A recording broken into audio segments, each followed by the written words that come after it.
नमस्कार मित्रांनो. आजच्या व्हिडिओमध्ये आपण चर्चा करणार आहोत. प्रेमविवाहामध्ये दोन व्यक्ती आहेत. एका व्यक्तीची रास वृश्चिक रास असेल आणि दुसऱ्याची कुंभ रास असेल, तर त्यांचं जे प्रेमविवाहाचं बंधन आहे हे कशा प्रकारे पुढे जाईल, म्हणजे त्यांच्या विवाहाच्या प्रती त्यांच्या अपेक्षा नेमक्या कशा प्रकारच्या असतात, जीवनाकडे बघण्याचा दृष्टिकोन कशा प्रकारचा असतो, यांचं संपूर्ण व्यक्तिमत्व नेमकं कशा प्रकारचं असतं आणि सफल वैवाहिक जीवनाकरता नेमकं काय करायला हवं, या संदर्भातली खुलासेवर चर्चा आपण या व्हिडिओमध्ये करणार आहोत. सुरुवातीला आपण वृश्चिक राशीबद्दल जाणून घेऊ. वृश्चिक राशीबद्दल सांगायचं झालं तर कालपुरुषाच्या पत्रिकेमध्ये 8व्या स्थानामध्ये येणारी रास आहे, स्त्री रास आहे. या राशीचा जो स्वामी आहे तो मंगळ आहे. या राशीचं तत्व आहे ते जलतत्व आहे आणि ही जी रास आहे ही थोडीशी वेगळ्या प्रकारची रास आहे. वेगळ्या प्रकारची या अर्थाने की या राशीबद्दल बरंच काही बोललं जातं, परंतु प्रत्यक्षात ती समजून घेतली तर ही रास अतिशय सोपी आहे. समेत पहिली आणि महत्त्वाची गोष्ट जी की वृश्चिक राशीमध्ये सांगता येईल ते म्हणजे त्यांचं सौंदर्य. वृश्चिक राशीच्या व्यक्ती आहेत त्यांचं सौंदर्य खूप चांगलं असतं, सौंदर्य खास असतं. थोडंसं तिखट सौंदर्य म्हटलं तरी काय हरकत नाही.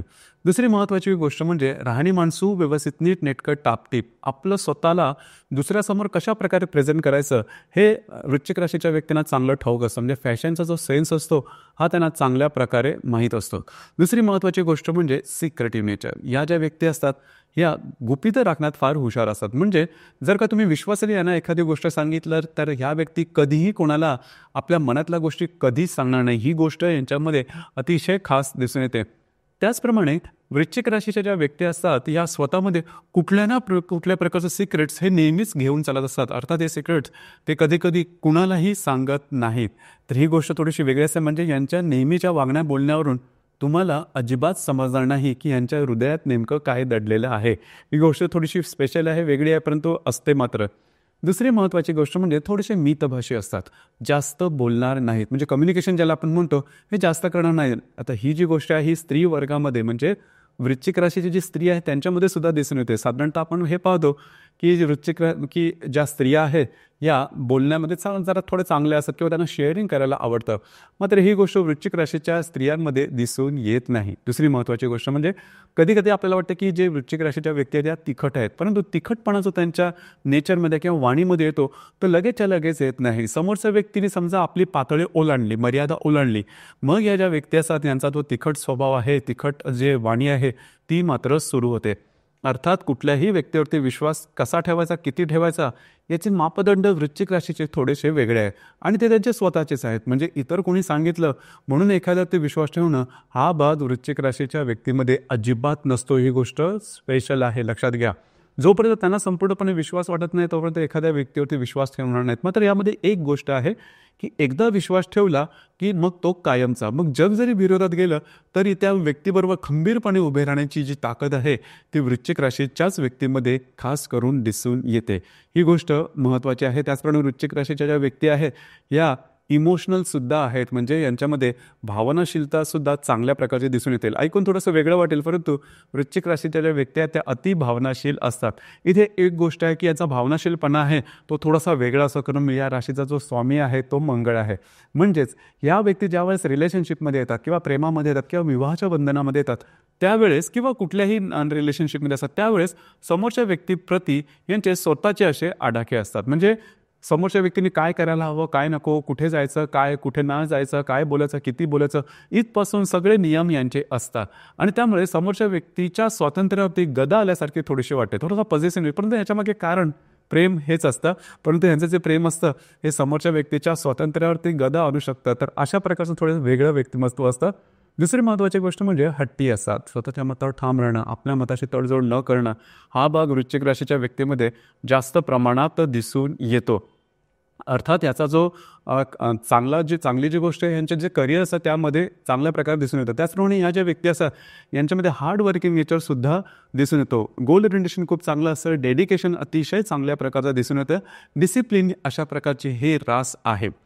आता आपण थोडंसं चर्चा करू कुंभ राशीबद्दल. थोडंसं वृश्चिक राशीबद्दल आणखीन एक गोष्ट सांगायची झाली तर ही जी रास आहे ही रास परत्वे थोडीशी स्थूल होण्याची शक्यता जास्त असते. खाण्यापिण्याच्या सवयीवरती किंवा फिटनेसवरती थोडंसं लक्ष देणं गरजेचं राहील.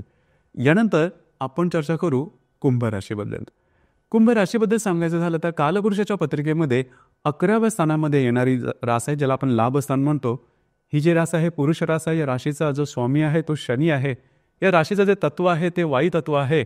आणि ही जी रास आहे स्थिर स्वरूप रास आहे. या राशीबद्दल सगळ्यात पहिली आणि महत्त्वाची गोष्ट म्हणजे सिम्पल लिव्हिंग आणि हाय थिंकिंग हा जो भाग आहे राशीमध्ये अतिशय चांगल्या प्रकारचा दिसून येतो. म्हणजेच या राशीचा स्त्री वर्ग जरी बघितला तरी फॅशनच्या प्रती खूप काही अट्रॅक्शन त्यांना नसतं, अर्थात फॅशनच्या प्रती माहीतसुद्धा असतं चांगल्या प्रकारे. परंतु यांच्या राहणीमानावरून तुम्हाला जराही अंदाज येणार नाही की यांचं आर्थिक परिस्थिती नेमकी कशी आहे. म्हणजे यांची आर्थिक परिस्थिती कितीही चांगली असली तरी त्यांचं राहणीमान अतिशय सिंपल असतं, मात्र वैचारिक असतात. यांची बुद्धी अतिशय चांगली असते, यांचे विचार आधुनिक असतात. ज्यावेळेस तुम्ही यांच्याशी संवाद साधता त्यावेळेस तुम्हाला साधारणतः समजून येईल की यांच्या विचारांची खोली आणि झेप किती पुढची आहे. बऱ्याच वेळा तुम्हाला समजणार सुद्धा नाही की ते जे विचार मांडतायत किंवा बोलतायत हे नेमके काय आहेत, परंतु कालांतराने तुम्हाला समजेल की त्यांच्या विचारांची जी झेप होती किती लांबची होती. तर ही गोष्ट कुंभ राशीच्या व्यक्तींमध्ये खूपच चांगल्या प्रकारची दिसून येते. ही जी रास आहे बौद्धिक तत्वाची रास आहे. लक्षात घ्या, साधारण या 12 राशीमध्ये 4 राशी बुद्धी तत्वाच्या समजल्या जातात, ज्यामध्ये मिथुन, कन्या, तूळ आणि कुंभ रास आहे. आता या चारही राशीमध्ये सर्वात जास्त बुद्धिमान ही कुंभ रास आहे. अर्थात बुद्धिमान असल्यामुळे त्या संदर्भातले काही गुणधर्म सुद्धा यांच्यामध्ये दिसून येतात. ही जी रास आहे ही तर्कशुद्ध रास आहे, ज्याला आपण लॉजिकल म्हणतो. म्हणजेच एखाद्या गोष्टीवरती लगेचच्या लगेच किंवा सरळ सरळ विश्वास ठेवणार नाही. जोपर्यंत एखाद्या गोष्टीचा संपूर्णपणे आपल्याला अनुभव येत नाही तोपर्यंत विश्वास ठेवणं थोडंसं कठीण आहे. साधारणतः आपल्या परंपरांनी येणाऱ्या ज्या चालीरीती आहेत त्यावरती कुंभ राशीच्या व्यक्ती ज्या आहेत त्या डोळे झाकून विश्वास ठेवणं थोडंसं कठीण आहे. म्हणजेच या ज्या व्यक्ती आहेत त्या लगेचच्या लगेच तसा विश्वास ठेवणार नाही जोपर्यंत त्यांना स्वतःला अनुभव येत नाही. आणि एकदा अनुभव आला तर मात्र ते त्या गोष्टीवरती विश्वास ठेवते. ही गोष्ट थोडीशी वेगळी आहे पण असते जरूर. त्याचप्रमाणे कुंभ राशीच्या व्यक्तीमध्ये दुसरी एक महत्त्वाची गोष्ट म्हणजे शिस्तप्रियता. या राशी एवढी शिस्तप्रियता इतर कुठल्याही राशीमध्ये दिसणार नाही. म्हणजे बाकीच्या सुद्धा राशी आहेत, जसं की मेष रास आहे, सिंह रास आहे, वृश्चिक रास सुद्धा आहे शिस्तप्रियतेच्या बाबतीमध्ये. या ज्या राशी आहेत या राशीसुद्धा शिस्तप्रिय आहेत, परंतु यांचा जो शिस्तबद्धपणा असतो तो स्वतःपर्यंत मर्यादित असतो. पण तो कुंभ राशीमध्ये तसं मात्र नसतं. यांची शिस्तप्रियता स्वतःपासून ते इतरांपर्यंत जाऊन संपते. म्हणजे आपल्या आजूबाजूला ज्या व्यक्ती आहेत त्यांना सुद्धा त्या शिस्तीवरती नाचवतात असं म्हणायला काही हरकत नाही. त्यांच्याकडून सुद्धा शिस्तप्रियता त्यांना अपेक्षित असते आणि ती चांगल्या शिस्तप्रियता त्यांच्याकडे नसली तर मात्र ह्यांचा तोल जातो. लक्षात घ्या, या ज्या व्यक्ती असतात त्यांची दिनचर्या ठरलेली असते, नेमक्या कोणत्या वेळेला काय करायचं, कशा प्रकारे करायचं आणि किती वेळ करायचा. त्याचप्रमाणे घरातल्या ज्या वस्तू असतात त्यासुद्धा जागच्या जागी असायला हव्या. आता ही जी गोष्ट आहे ही गोष्ट घराव्यतिरिक्त बाहेरसुद्धा असते. म्हणजे ज्या ठिकाणी त्यांचं करिअर असतं, ऑफिस असतं किंवा जे त्यांचं काम असतं त्या ठिकाणी सुद्धा शिस्तप्रियता ही त्यांची कडक अशी दिसून येते. दुसरी महत्त्वाची गोष्ट म्हणजे यांची वाणी. या ज्या व्यक्ती असतात त्यांची वाणी ही मितभाषी असतात, जास्त बोलत नाही. स्त्री असेल किंवा पुरुष जास्त बोलणार नाहीत, खूप विचार करून बोलतील. नेमकं बोलतील, समोरच्याने विचारलं तरच बोलतील. उगाच उघड्या ठेवलेल्या नळाप्रमाणे हे वाहत राहणार नाही. ही गोष्ट यांच्यामध्ये खूप खास असते. दुसरी महत्त्वाची गोष्ट म्हणजे या ज्या राशीच्या ज्या व्यक्ती असतात ह्या व्यक्ती एका प्रकारचं काम अगदी कित्येक वर्ष करत बसतील. म्हणजे एखादं काम कितीही कंटाळवाणं किंवा निरस असलं तरी ते करत राहतील. ही गोष्ट कुंभ राशीच्या व्यक्तींमध्ये खूप खास दिसून येतं. आणि त्यामुळे इमाने इतबरे काम करण्याची जी गोष्ट आहे ती कुंभ राशीच्या व्यक्तीमध्ये खूपच चांगल्या प्रकारची दिसून येते. इथे एक गोष्ट थोडी सांगण्यासारखी आहे. लक्षात घ्या, ही जी राशी आहे ती मगाशी सांगितल्याप्रमाणे थोडीशी बुद्धितत्वाची रास आहे. थोडी म्हणजे जास्तच बुद्धितत्वाची रास आहे. त्यामुळे यांच्यामध्ये बिझनेस करण्याच्या बाबतीमध्ये गोष्टी थोड्याशा वेगळ्या असतात. म्हणजे ही जी रास आहे बिझनेस वगैरे करायचा असेल तर तुम्हाला कित्येक जे डिसिजन आहेत किंवा निर्णय आहे हे तुम्हाला थोडंसं पुढे जाऊन लक्षात येणार. म्हणजे सुरुवातीला तुम्हाला माहिती नसतात की तुम्ही घेतलेले निर्णय किती बरोबर असतील किंवा चुकीचे असतील. त्या अज्ञातात ते निर्णय असतात. आता ही जी रास आहे बुद्धितत्वाची आहे. त्याच्यामुळे होतं काय, यांना नेहमी रिझल्ट्स कसे असायला हवेत. रिझल्ट कन्फर्म असेल तरच या राशी आहेत त्या एखादा बिझनेस किंवा काय करू शकतात, परंतु बिझनेसमध्ये असं होत नाही. त्यामुळे बऱ्याच वेळा तुम्ही पाहाल की ह्या ज्या म्हणजे कुंभ राशीच्या ज्या व्यक्ती असतात या बिझनेस करण्यामध्ये थोड्याशा मागे असतात. पूर्णपणे बिझनेस करतील असं त्यांना होत नाही. अर्थात तुमच्या कुंडलीमध्ये समजा रवी वगैरे चांगला असेल तर ते बिझनेस वगैरे सुद्धा करू शकतील. पण मोठ्या प्रमाणात सांगायचं झालं तर कुंभ राशीच्या व्यक्तीचा बिझनेस करणं थोडंसं कठीण होऊन बसतं. आता जसं आपण चर्चा करतो आहोत की प्रेमविवाहामध्ये वृश्चिक राशी आणि कुंभ राशी असतील तर नेमकं त्यांचं वैवाहिक जीवन हे कशा प्रकारचं असेल.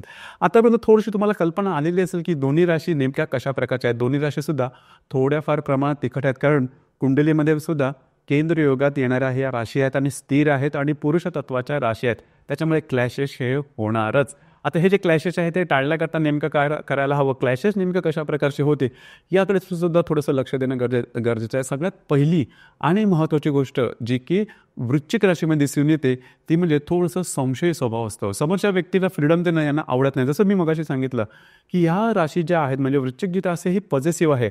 समोरच्या व्यक्तीने काय करायला हवं, काय नको, कुठे जायचं, कुठे नाही जायचं, काय बोलायचं, किती बोलायचं, कुठल्या याच्यापर्यंत बोलायचं, सीमेपर्यंत बोलायचं आणि सगळ्याच बाबतीमध्ये थोडंसं त्यांची जी बंधनं असतात ही बंधनं बऱ्याच वेळा कुंभ राशीच्या व्यक्तींना आवडत नाही. थोडीशी स्वतंत्रपणे रास आहे आणि मगाशी जसं सांगितलं ही आधुनिक विचार करणारी रास आहे.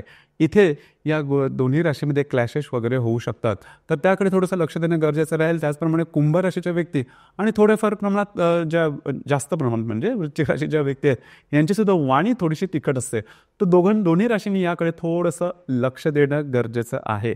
तिसरी महत्त्वाची गोष्ट म्हणजे हट्टीपणा, स्वतःच्या मतावर ठाम राहणं, स्वतःच्या मताशी तडजोड न करणं. आता दोघांनी समजा स्वतःच्या मतावरती ठाम राहिलेत किंवा तडजोड केली नाही तर वैवाहिक जीवनाचा बोजवारा हा उडणार. तर या ठिकाणी लक्ष देणं गरजेचं राहील, कारण कुठलंही जे नातं आहे हे तुम्ही किती ॲडजस्ट करणार आहात त्याच्यावरतीच अवलंबून असतं. म्हणजे फ्लेक्झिबिलिटी तुमच्या नातेसंबंधात असायला हवी की जेणेकरून गोष्टी व्यवस्थित होतील. आता या दोन्ही राशी आहेत आर्थिक तत्वामध्ये असा काही प्रॉब्लेम नाही, कारण दोन्ही ज्या राशी आहेत या मेहनती आहेत, गोल रिलेशन खूप चांगलं आहे, स्वतःच्या हिमतीवरती पुढे जाणारा सेल्फ डिपेंडंट आहे. त्याच्यामुळे या दोन्ही राशीच्या बाबतीमध्ये आर्थिक संदर्भात काही प्रॉब्लेम येत नाही. मगाशी सांगितले ती गोष्ट थोडीशी महत्त्वाची राहील. याचप्रमाणे वैवाहिक जीवनात शेवटी दुसरा एक अतिशय महत्त्वाचा घटक येतो तो म्हणजे कामजीवन. कामजीवनाच्या बाबतीत सांगायचं झालं तर वृश्चिक जी रास आहे त्यांचं कामजीवन हेल्दी असतं. कुंभ राशीच्या बाबतीमध्ये सुद्धा त्यांचं कामजीवन चांगलंच हेल्दी असतं.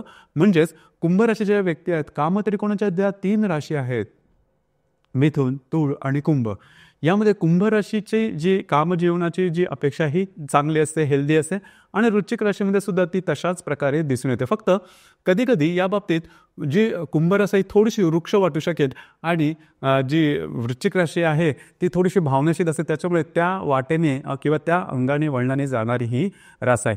हेच तत्व आहे. बाकी जर का तुम्हाला सांगायचं झालं तर गोष्टी दोन्ही राशीमध्ये ज्या मगाशी 3-4 मुद्दे सांगितले त्यावरती लक्ष ठेवलं तर तुमचं जे वैवाहिक जीवन आहे ते अतिशय व्यवस्थित जाईल. या व्यतिरिक्त जर काय प्रॉब्लेम कॉम्प्लिकेशन तुमच्या वैवाहिक जीवनात येत असतील तर त्याकरता तुमची जी कुंडली आहे ही पाहणं थोडंसं गरजेचं ठरेल, कारण आत्ता जे आपण त्यांच्या स्वभाव गुणधर्म वगैरे पाहिले ते फक्त आणि फक्त चंद्रावर होते.